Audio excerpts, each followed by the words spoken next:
appeals court is temporarily delaying a court order that blocked President Trump's tariffs.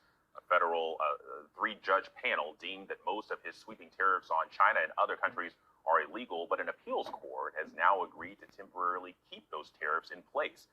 I want to bring in White House correspondent Karen Travers for more on this. And Karen, this is great news for the White House. What are they saying about these negotiations? It is, but it's a lot of whiplash, Alex, because this process will now continue to play out in court. But the bottom line is the president's tariffs can go back in place while it does play out through this appeals process.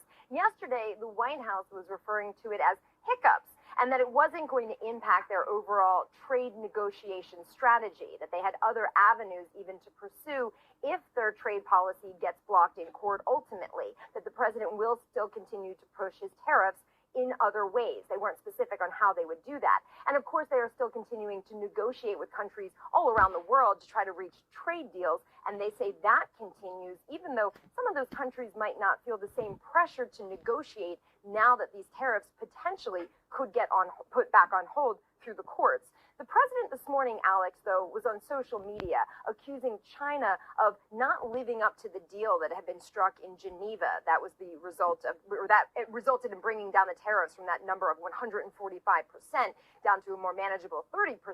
The president saying that they have not lived up to this, that they're not being compliant. His top trade representative, Jameson Greer, said that it was China not lifting some of the tariffs in exchange for that deal. So we'll see what the administration continues to push on that and how they try to hold China accountable at this point.